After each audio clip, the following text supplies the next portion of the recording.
Top U.S. banks are preparing for a major change launching in July. Get ready and be prepared, folks. Instant payments service could usher in digital dollar and stablecoins, and the Federal Reserve's instant payments network is just months away from finally launching, which is raising questions over any efforts to create a digital dollar, a new digital currency. And as digital currencies become more popular, the World Economic Forum prepares. Could we be seeing the end of cash as we know it? Well, the United States Federal Reserve has confirmed a July launch date for its long-awaited instant payments system, seen by some as an alternative to central bank digital currencies and stablecoins. And the Federal Reserve confirms that July's launch for FedNow instant payment service, with the FedNow service taking aim to reduce the gap in payment between United States financial institutions. And is it true? Is it true that the FDIC is mandating that signature bank buyer must give up on crypto? With recent rumors circulating that the FDIC has reportedly stated that interested buyers in the now defunct Signature Bank must also give up their ties to crypto, while investors prepare to flee crypto funds at record rates despite Bitcoin's bullish turn. All this and more. Folks, please hit the like button and subscribe to the channel, and make sure to check out the free links in the description and pinned comment down below. 100% free links to begin investing for beginners and purchasing physical gold and silver through Hard Assets Alliance. And please show your support for the channel and share my videos with your friends and family. Thank you all so much for returning for more access to information and the truth. The channel has almost hit the 75,000 subscriber mark, and we are almost there, and will continue to investigate and research what matters to you most. So central banks' digital currency plans are facing heavy scrutiny and intense public backlash as policymakers attempt to take on cryptocurrencies and other payment rivals coming up against resistance. Yet, I don't believe that the Biden administration and their push for further control, manipulation, and complete and utter dominance over their weak-minded and grossly misguided voter pool to enforce Executive Order 14067 to introduce digital e-dollars or Biden dollars or Biden bucks under the totalitarian control of the central bank.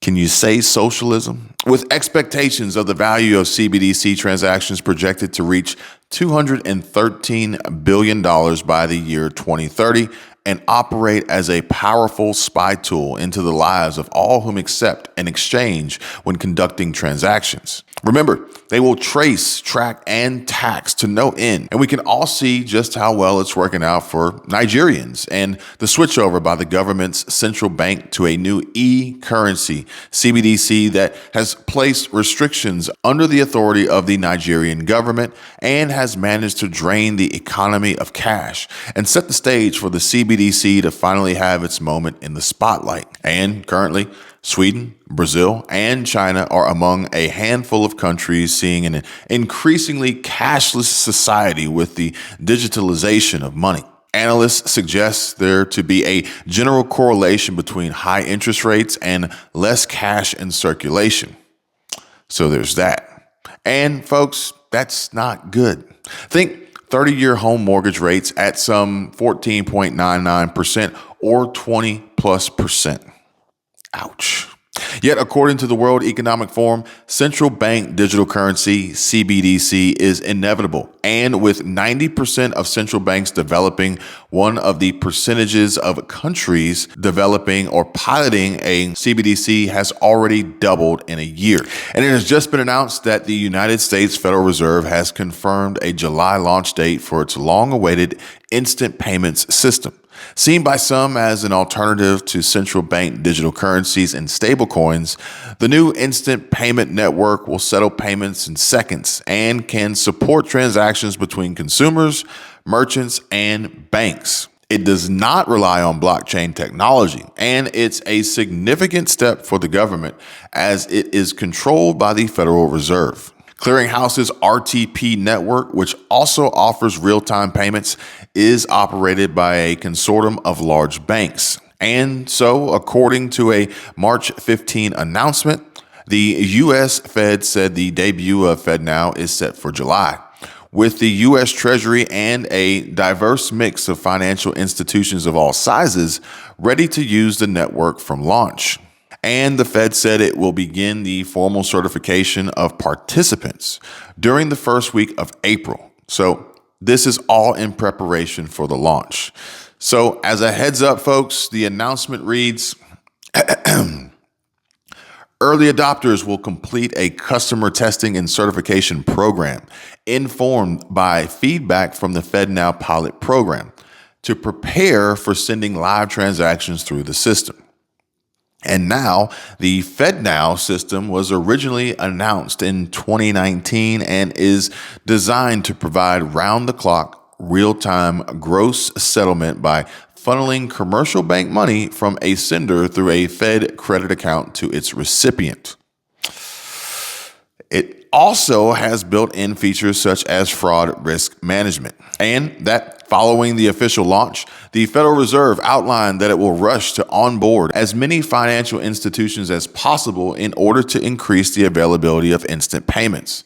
So the phrase, be afraid, be very afraid, just so happens to come to mind right about now.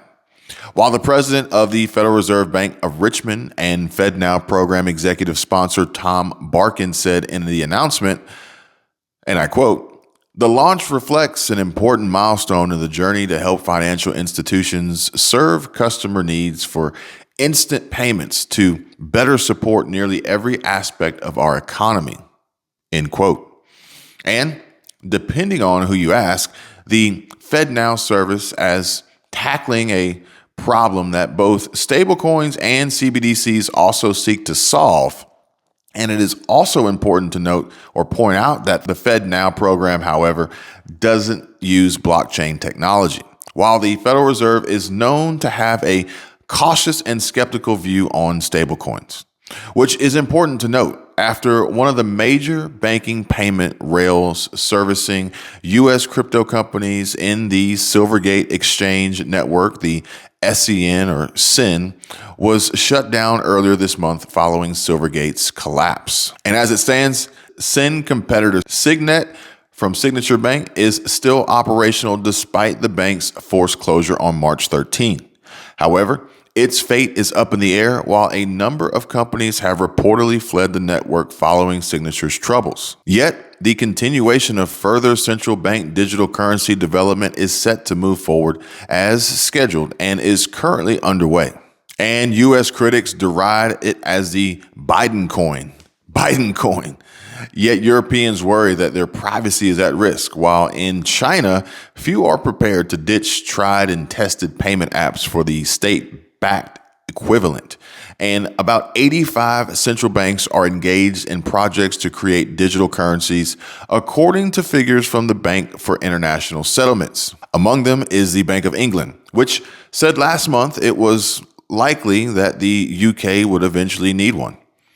Cheaper and faster payments, more financial inclusion, and the crowding out of cryptocurrencies and big tech are the aims. Yet, government's enthusiasm is not matched by the citizens they represent, many of whom view central bank digital currencies or CBDCs or Biden coin as an encroachment into their private lives and are unsure what benefits the projects are supposed to deliver.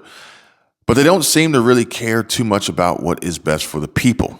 Now, do they? And just a few days ago, Federal Reserve Chairman Jerome Powell had provided an update on the Fed's central bank digital currency or CBDC, their work in a hearing before the House Financial Services Committee, while stating that the Fed is making progress on technological issues. Powell stressed that policy issues are equally important. Yeah, okay. We'll see about that. We'll see about that in due time, because the CBDC program is moving fast and furious and will be here before you know it. So in the meantime, I'm going to be doing all that I can to be prepared with a solid diversity plan, proven security, and multiple streams of passive income, i.e. cash flow.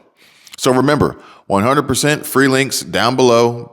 Begin your wealth today, and never forget my 3 basic pillars or principles: diversity, security, and cash flow.